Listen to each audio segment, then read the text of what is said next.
ഇപ്പോൾ ഈ മനുഷ്യസാധ്യമായ എല്ലാ കാര്യങ്ങളും അവിടെ കർണാടക ഗവൺമെൻറ് ചെയ്തു കഴിഞ്ഞു. അവിടെ NDRF, SDRF, ആർമി വേണമെന്ന് ആവശ്യപ്പെട്ടു, ആർമി വന്നു. നേവി വേണമെന്ന് ആവശ്യപ്പെട്ടു, നേവി വന്നു. അവരെല്ലാം ഇപ്പോഴും അവിടെ പുഴയിൽ ഫോക്കസ് ചെയ്തുകൊണ്ട് കാര്യങ്ങൾ നടത്തുകയാണ്. അതുകൂടാതെ തന്നെ ഈ ഡ്രോൺ വെച്ചുകൊണ്ടുള്ള സ്പോട്ട് ഐഡൻറ്റിഫൈ ചെയ്യാൻ വേണ്ടി ഡൽഹിയിൽ നിന്ന് എക്സ്പേർട്ട് ടീമിനെ മിനിഞ്ഞാന്ന് ഇവിടെ കൊണ്ടുവന്നു. മലയാളിയായിട്ടുള്ള ഇന്ദ്രബാലനാണ് അതിൻ്റെ ടീം ലീഡർഷിപ്പ് ഏറ്റെടുത്തിട്ടുള്ളത്. അവർ 4 പോയിൻ്റ് ഐഡൻറ്റിഫൈ ചെയ്തു. 4 പോയിൻ്റ്. ആ 4 പോയിൻ്റിൽ ലോറി ഉൾപ്പെടെ അവർക്ക് കണ്ടെത്താൻ സാധിച്ചു. പക്ഷെ അവിടുത്തെ ഒരു വിഷയം എന്ന് പറയുന്നത് ഇന്നിപ്പോൾ നേവി, ഇന്ന് ഞാൻ രാവിലെ വിളിക്കുമ്പോൾ നേവി ഇറങ്ങി തിരിച്ചു കയറി. കാരണം അവിടെ ഈ അണ്ടർ കറണ്ട് അതിശക്തമാണ്. 6 to 8 നോട്ട്സാണ് അണ്ടർ കറണ്ട്. ഈ നേവിക്ക് ഡൈവേഴ്സിന് ഇറങ്ങാൻ പറ്റാവുന്ന നോട്ട്സ് 2.5 ആണ്. 3 നോട്ട്സ് ആണെങ്കിൽ അത് വളരെ നമുക്ക് അവരുടെ സുരക്ഷയും കൂടെ നോക്കേണ്ട വിഷയമാണ്. നമുക്ക് ഉറപ്പ് പറയാൻ പറ്റില്ല. 2.5 മാത്രം ഇറങ്ങാൻ പറ്റുക. പക്ഷേ ഇത് 6 to 8 നോട്ട്സ് ഉണ്ട് അവിടെ അണ്ടർ കറൻസ്. ഇറങ്ങാൻ കഴിയില്ല. അങ്ങനെ ഒടുവിൽ ഇന്നലെ ഞങ്ങൾ തീരുമാനിച്ചത് ഈ ഫ്ലോട്ടിംഗ് വെസൽ ഉണ്ടാക്കുക. ഇപ്പോൾ ഗോവയിൽ നിന്ന് എല്ലാം വന്നു, ഇന്നലെ എല്ലാം വന്നു. ഇന്നിപ്പം ഫ്ലോട്ടിംഗ് വെസൽ വെച്ചുകൊണ്ട് ഓരോ പോയിന്റിലും ഈ ഇരുമ്പിൻ്റെ റോഡ് ഇറക്കിക്കൊണ്ട് ആളുകൾ ഇറക്കാൻ വേണ്ടിയാണ് ഇപ്പോൾ ആലോചിച്ചിട്ടുള്ളത്. അതാണ് ഇപ്പോഴവിടെ എടുത്ത തീരുമാനം. കഴിഞ്ഞ എല്ലാ ദിവസങ്ങളിലും ഓരോ ദിവസവും Karnataka government additional chief secretary ലീഡർഷിപ്പിലുള്ള ഒരു കമ്മിറ്റി എല്ലാ ദിവസവും ഇവർ റിവ്യൂ നടത്തുന്നുണ്ട്, വിലയിരുത്തുന്നുണ്ട്. ഓരോ ദിവസത്തെ ഡെവലപ്മെൻറ്റ്സ് വിലയിരുത്തുന്നുണ്ട്. ഏതായാലും നേവിയോടും ആർമിയോടും അവിടെ നിൽക്കാൻ ആവശ്യപ്പെട്ട ഗവൺമെൻറ് ഇപ്പോൾ കഴിഞ്ഞൊരു 8-9-10 ദിവസമായി ഈ ഫോഴ്സ് എല്ലാം അവിടെ നിൽക്കുകയാണ്. കാരണം എങ്ങനെങ്കിലും ഇതിൻ്റെ ഒരു റിസൾട്ടിന് വേണ്ടി എല്ലാവരും വെയിറ്റ് ചെയ്യണം. അർജുനെ കണ്ടെത്തുക എന്നതിനാണ് പ്രധാനപ്പെട്ട കാര്യം. അതുപോലെ അവിടെ 2 കർണാടകക്കാരെ ഇനിയും കിട്ടാനുണ്ട്. പക്ഷെ ഇത് അടുത്ത കാലത്ത് ഇങ്ങനെ ഒരു അവസ്ഥ ഒരിക്കലും ഉണ്ടായിട്ടില്ല. എത്രയോ 1000 ടൺ മണ്ണാണ് ആ പുഴയിൽ മാത്രം പോയിട്ടുള്ളത്. 4ഓളം തുരുത്ത് വന്നിരിക്കുന്നു അവിടെ. ആ മണ്ണ് വന്ന ഫോഴ്സിനനുസരിച്ചുള്ള വെള്ളം അടുത്ത നെക്സ്റ്റ് ബോർഡറിൽ 4 വീടും എടുത്തു പോയിരിക്കുന്നു. അപ്പോൾ അതിലെത്ര പേര് പോയി എന്ന് ആർക്കും പറയാൻ കഴിയില്ല. കുറേ ആൾ ഓടി പോയി രക്ഷപ്പെട്ടു. ഒരു വല്ലാത്തൊരവസ്ഥ ആ സിറ്റുവേഷൻ പോയാൽ കാണാൻ സാധിക്കും. അപ്പോൾ എനിക്ക് തോന്നുന്നത് ഈ വെസൽ വരുന്നു, ഫ്ലോട്ടിംഗ് വെസൽ വരുന്നതോടുകൂടി എനിക്ക് തോന്നുന്നത് ഇന്നും നാളെയും കൊണ്ട് ഒരു റിസൾട്ട് കാണാൻ സാധിക്കും എന്നാണ് വിശ്വാസം. അതുണ്ടായില്ലെങ്കിൽ ഈ തെരച്ചിൽ അവസാനിപ്പിക്കുമോ? അങ്ങനെ ചില വാർത്തകൾ ഇല്ല. ഞങ്ങൾ ഇന്നലെ മീറ്റിംഗ് കൂടി. ഇന്നലെ ആ മീറ്റിങ്ങിൽ കലക്ടർ കൃത്യമായി പറഞ്ഞു, കർണാടക ഗവൺമെൻറ് ആവശ്യപ്പെട്ടു എക്സ്റ്റൻഷൻ കൊണ്ട് എഴുതി കൊടുക്കാൻ, ഇത് കണ്ടിന്യൂ ചെയ്യാൻ വേണ്ടി. ഈ ഫോഴ്സിനെല്ലാം കത്ത് കൊടുത്തു കഴിഞ്ഞു. നേവിക്കും ആർമിക്കും കണ്ടിന്യൂ ചെയ്യണം. എന്തെങ്കിലും റിസൾട്ട് വേണം. കാരണം 4 സ്പോട്ട് ഐഡൻറ്റിഫൈ ചെയ്തു. ആ 4 സ്പോട്ട് വെച്ചുകൊണ്ട് തന്നെ ലോറി ഒന്നെടുക്കണം. പിന്നെ ക്യാബിനിലേക്ക് പോകാനുള്ള ബുദ്ധിമുട്ട് ഞാൻ അടുത്ത് പറഞ്ഞിട്ടുണ്ട്.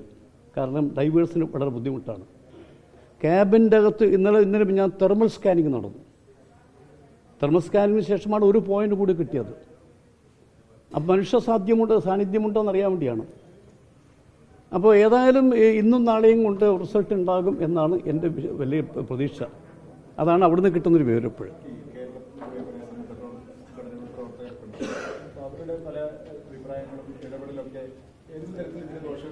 ഞാൻ അതിലേക്കൊന്നും ഇപ്പം കിടക്കുന്നില്ല. ഇല്ല, നിർത്തില്ല. ഇപ്പോഴും ഈ പുഴ ഫോക്കസ് ചെയ്തിട്ടാണ് ഇപ്പോഴും നടക്കുന്നത്. 4 പോയിന്റ് ഞാൻ പറഞ്ഞല്ലോ. ഡോക്ടർ ഇന്ദ്രബാലൻ അവരുടെ സംഘം വന്ന് ഡ്രോൺ വെച്ചുകൊണ്ട് സ്പോട്ട് ഐഡൻറ്റിഫൈ ചെയ്തു.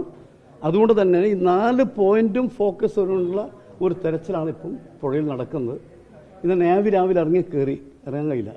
കാരണം അടിയൊഴുക്ക് അതിശക്തമാണ്. 6 to 8 ഞാൻ പറഞ്ഞ നോട്ട്സ് ഉണ്ട്.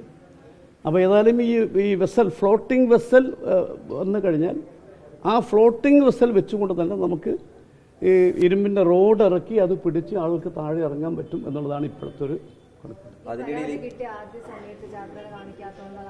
അല്ലല്ല അതൊന്നും ഒരിക്കലും ശരിയല്ല. കർണാടക ഗവൺമെൻറ്, കർണാടക മുഖ്യമന്ത്രി, ഡെപ്യൂട്ടി മുഖ്യമന്ത്രി, മറ്റു മന്ത്രിമാരെല്ലാം കാണിച്ച ഒരു താല്പര്യമുണ്ട്. അവർ സൈറ്റിൽ വന്നു, യോഗം നടത്തി. ഇവിടെ ഈ കുടുംബം ആവശ്യപ്പെട്ട പോലെ ആർമിയെ വിളിച്ചു. ഇവരെല്ലാം അവിടെ ഇപ്പോൾ ക്യാമ്പ് ചെയ്യാൻ ആരും പോയില്ല. കാരണം ഞാൻ പറഞ്ഞു വരുന്നത്, ഒരു ഗവൺമെൻറ്റിന് ചെയ്യാൻ കഴിയാതെ മനുഷ്യസാധ്യമായി എല്ലാം അവിടെ ചെയ്തിരിക്കുന്നു. അതിലൊന്നും ആർക്കൊന്നും പറയാൻ കഴിയില്ല. ഒന്ന്, ഈ ഒരു ഭാഗത്ത് കുടുംബം തകർന്നിരിക്കുകയാണ്, അതിനിടയിലും ഈ കുടുംബത്തിന് നേരെയുള്ള സൈബർ ആക്രമണം ഒരിക്കലും പാടില്ല. ഞാൻ പറഞ്ഞത് ഇപ്പോൾ ആ കുടുംബം കഴിഞ്ഞ 11 ദിവസമായി എനിക്ക് തോന്നുന്നു ഈ വേദനിച്ച് കഴിയുകയാണ്. അപ്പോൾ ആ കുടുംബത്തെ ഓർത്തെങ്കിലും ആരും ദയവ് ചെയ്ത് ഈ ഒരു സൈബർ അറ്റാക്ക് നടത്തരുത്. എല്ലാവരും ഒരു ചർച്ചയാക്കരുത്, വിവാദമാക്കരുത്. അതിൽ നിന്ന് പിന്തിരിയണം എന്നുള്ളതാണ് എൻ്റെ ഒരു റിക്വസ്റ്റ്. ഒരു സംഭവം കൂടെ, അതായത് ഈ പ്രതിപക്ഷ നേതാവ് ഒരു ഗ്രൂപ്പ് തുടങ്ങിയതുമായി ബന്ധപ്പെട്ട് KPCC അധ്യക്ഷൻ അദ്ദേഹം തമ്മിൽ ചില പ്രശ്നങ്ങളുണ്ടെന്നുള്ള വാർത്തകൾ പുറത്തു വരുന്നുണ്ട്. അപ്പോൾ വളരെ സജീവമായിട്ട് പാർട്ടി ലോക്കൽ ബോഡി ഇലക്ഷനൊക്കെ തയ്യാറെടുപ്പ് നടത്താൻ വേണ്ടിയിട്ടൊക്കെ ആയിരുന്നല്ലോ നടത്തിയത്. അതെ, അതിന്റെ ഒരു ഫോളോ അപ്പിന്റെ ഭാഗത്ത് കൂടെ ഈ വിവാദം വരുന്നത് എന്ത് ഞാൻ പറഞ്ഞാൽ ഏത് വീട്ടിലാണ് പ്രശ്നമില്ലാത്ത? എല്ലാ വീടുകളിലും ഏട്ടാനിമാർ പ്രശ്നമില്ലേ?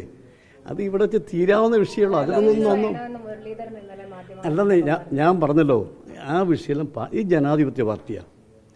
ഇതിൻ്റെ അകത്ത് എല്ലാ കാലത്തും ഈ അഭിപ്രായ വ്യത്യാസങ്ങളും യോജിപ്പും എല്ലാം ഉണ്ടായിട്ടുണ്ട്. ഇതും അതിനുള്ള തീരാവുന്ന വിഷയമുള്ളൂ. അതിനൊക്കെ ഒരു തർക്കത്തിൻ്റെ പ്രശ്നമില്ല. അല്ല, ഞാൻ പറഞ്ഞല്ലോ, ഇപ്പോൾ ഉണ്ടായിട്ടുള്ള ഈ പ്രശ്നങ്ങൾ പാർട്ടിക്കകത്ത് തന്നെ അത് പരിഹരിക്കും. തർക്കം വേണ്ട. അതൊരിക്കലും ഒന്നിനും ബാധിക്കില്ല. ഒരുമിച്ച് തന്നെ ഇറങ്ങും, തർക്കം വേണ്ട. ഈ പ്രവർത്തകർക്കിടയിൽ ഈ പാർലമെന്റ് ഇലക്ഷനിൽ വലിയ രീതിയിലുള്ള വിജയം ഉണ്ടായി. അതിനുശേഷം അതിന് പിന്നാലെ തദ്ദേശ തെരഞ്ഞെടുപ്പിന് തയ്യാറെടുക്കുന്നു. അതിനിടയിൽ ഈ തർക്കങ്ങൾ ഇല്ല, ഞാൻ പറഞ്ഞാൽ ഈ ഒന്നിനെയും ബാധിക്കില്ല. പാർട്ടിയെ ബാധിക്കില്ല, പാർട്ടി വർക്കേഴ്സിനെ ബാധിക്കില്ല. ഇത് പാർട്ടി വർക്കേഴ്സിനെ ബാധിക്കുന്ന ഇലക്ഷനാണിത്, അവർക്ക് വേണ്ടിയുള്ള ഇലക്ഷനാണിത്. അതുകൊണ്ട് ഈ വിഷയമൊന്നും എവിടെയും ഇല്ല. ഈ വിഷയമെല്ലാം കെട്ടടങ്ങും, ഈ വിഷയമെല്ലാം പരിഹരിക്കും.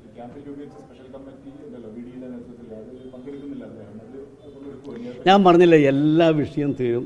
അതൊന്നും ഒരിക്കലും വിഷയമായില്ല. ഒരിക്കലും അതൊന്നിനും ബാധിക്കില്ല. ഹൈക്കമാൻഡ് ഇടപെടേണ്ട ഒരു സാഹചര്യം ഇപ്പോഴുണ്ടോ? ഒന്നുമില്ല. ഇവിടെ വിഷയം തീരും. അങ്ങനത്തെ ഒരു വിഷയമില്ല. പിന്നെ നിങ്ങളെപ്പോലത്തെ ആളാണല്ലോ മാക്സിമം കത്തിക്കുന്നത്. നിങ്ങൾക്ക് സാധനം കിട്ടിയാൽ പിന്നെ നിങ്ങൾ വിടുമോ? അല്ലാതെ എൻ്റെ വിഷയം പുകയുള്ളതുകൊണ്ട് തീയും പറയാറുണ്ട്, അതും പറയാറുണ്ട്. ആദ്യം പുകയാണോ ആദ്യം തീയാണോ ചോദ്യം വരലുണ്ട്. ഇല്ല, ഒന്നുമില്ല. പുകയുമില്ല, തീയുമില്ല. തീയാക്കുന്നതാണോ? ഇല്ല, പുകയുമില്ല, തീയുമില്ല, ഒരു വിഷയമില്ല കേട്ടോ. ശരി.